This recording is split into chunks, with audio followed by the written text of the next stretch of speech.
والسلام عليكم ورحمة الله وبركاته، ورجعنا لكم في فيديو جديد. وفي الفيديو ده مهم جدا جدا جدا لان هنشرح حاجة مهمة جدا، ازاي تنقل الصور بتاعتك من الكاميرا لو حتى الكاميرا ما فيهاش واي فاي او بلوتوث او ما فيهاش اي خاصية تنقل من عليها عن طريق الواي فاي او البلوتوث او الان اف سي. ازاي تنقل الصور بقى من الكاميرا اللي ما فيهاش الكلام ده للموبايل بكل سهولة وبطريقة سهلة جدا. فانا جايب لكم اختراع كده انا اخترعته. الاختراع ده انا لسه مخترعه، يعتبر لسه عارفه امبارح، تمام؟ فانا وقع في ايدي بالصدفة، وناس كتير جدا بتخش وتسالني ازاي ننقل الصور من عن الكاميرا للموبايل، والكاميرا بتاعتنا ما فيهاش واي فاي او ما فيهاش بلوتوث ومش عارفين نعمل ايه. والموضوع ده ناس كتير جدا جدا ما تعرفوش. فانا جايب لكم اختراع بسيط كده هتنقل من عليه الصور او الفيديوهات من الكاميرا للبلوتوث، من الكاميرا للموبايل بكل سهوله. وجايب لكم كاميرا 300، دي الكاميرا ان شاء الله اللي هنشرح عليها، هناخد بيها صورتين وننقل الصور قدام منكم من الكاميرا للموبايل بكل سهوله. الكاميرا دي 300 نيكون، ما فيهاش لا واي فاي ولا بلوتوث ولا فيها خاصيه الان اف سي ولا فيها اي خاصيات، ما فيهاش اي حاجه غير ان انت تنقل الكارت الميموري تشيله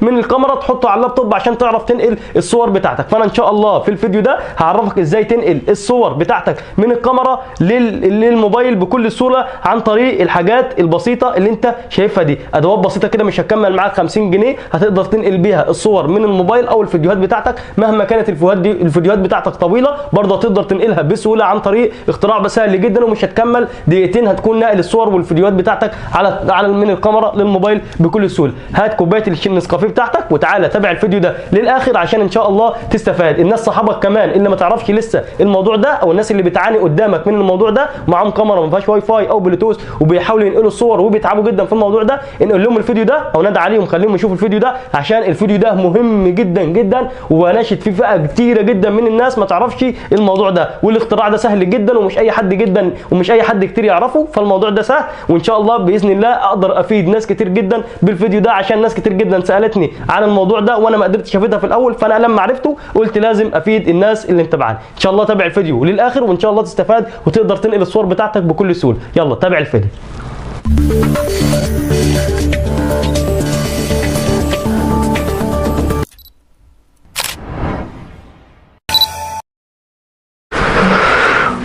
والسلام عليكم ورحمه الله وبركاته، ورجعنا لكم تاني وان شاء الله جايبين لكم الكاميرا وجايبين لكم الحاجه اللي هنشرح عليها والموبايل وكل حاجه، وقدام منكم هنصور صوره ونطلعها على الكارت الميموري، ومن الكارت الميموري هنحطها على الموبايل بكل سهوله. تمام؟ دي الكاميرا اللي احنا هنشرح عليها اهي.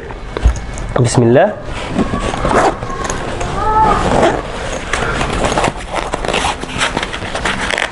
دي الكاميرا، تمام، اللي هناخد بيها لقطه شاشه، وادي العدسه، تمام. خلينا نقول الحاجه دي بعيد كده عشان بس تبقوا شايفين كل حاجه. دي الكاميرا اهي. خلونا على طول نركب الكاميرا. بس قبل ما نبدا الفيديو نتمنى بس تصلوا على النبي وادعوا لاخواتنا في غزه. تمام؟ بسم الله. ركبنا الكاميرا، العدسه اهي. هنحط كارت ميموري اللي هناخد من عليه لقطه الصوره اهي. كارت ميموري كمان كبير يا جماعه، مش كارت ميموري صغير اللي هو الكبير العادي بتاع الكاميرا. هتحطه في الكاميرا وهنفتح الكاميرا وهناخد لقطه شاشه، ناخد لقطه للصوره اهو.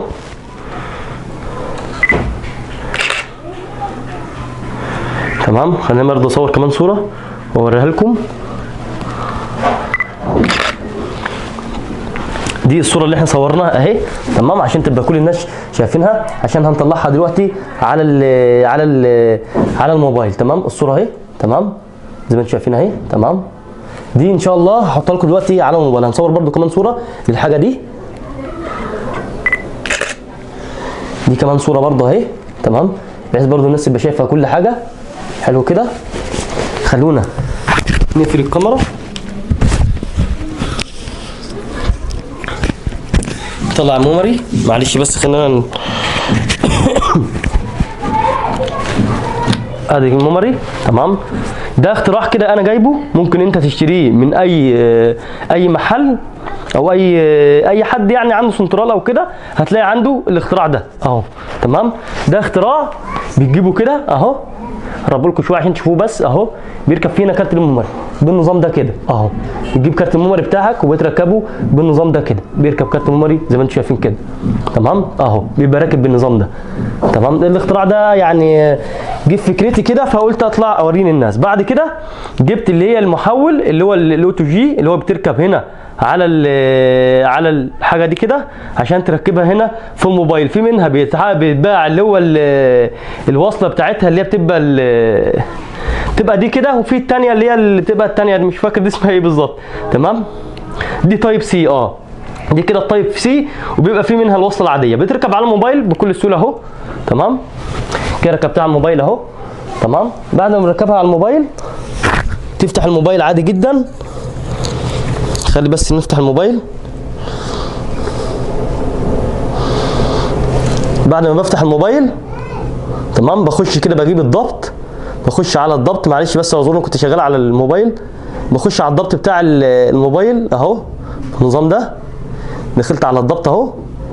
بعد ما بنخش على الضبط بتجيب حاجه اسمها اوتو جي، هنا بتدور عليها كلمه او تي جي اهي، بتخش عليها على النظام ده كده. تمام، بعد ما بتخش على الاوتو جي دي بتلاقي في هنا كلمه، خليني اقرب شويه بس عشان اوريكم. في كلمه اسمها اوتو جي اهي، تضغط عليها كده على الاوتو جي دي تفعلها. بعد ما بتفعلها بتلاقي الكارت معاك قبل فوق. تمام، الكارت قبل فوق اهو.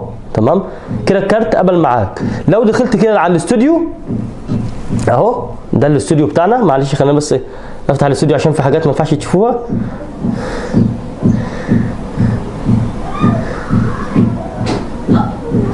بلاقي ان الصور ما قبلتش معايا. لازم تخش الاول كده على ذاكره الميموري. معلش بس خلونا نعمل حاجه دي كده عشان بس الصور، عشان في حاجات خاصه وكده. بخش هنا على اللي هو البيت الميموري اللي هو ده. تمام، اللي هو اللي زي دي كده.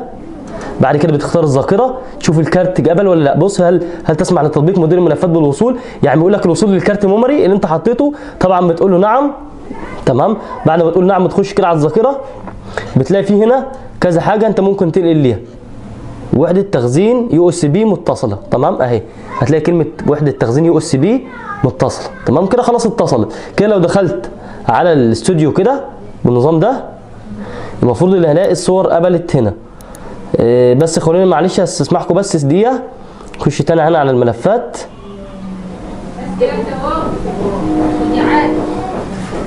هو كده للاسف الكارت الميموري مش قابل. تمام، هضطر اخلعها تاني كده. تمام، احاول اخلي الكارت الميموري كده امسحه من ورا كده واركبه تاني. تمام، ركبته تاني اهو. ركبه في الموبايل تاني اهي، ركبته في الموبايل. بعد كده هنعمل نفس اللي احنا عملناه كده. المفروض ان هي قبلت اهي كده، الاوتو جي بي متصل. هحاول كده اخش على الاستوديو شوف الصور قبلت ولا ما قبلتش. برضو للاسف لسه ما جاتش. بس خلينا نخش على مدير الملفات، نجيب الوحده موافق.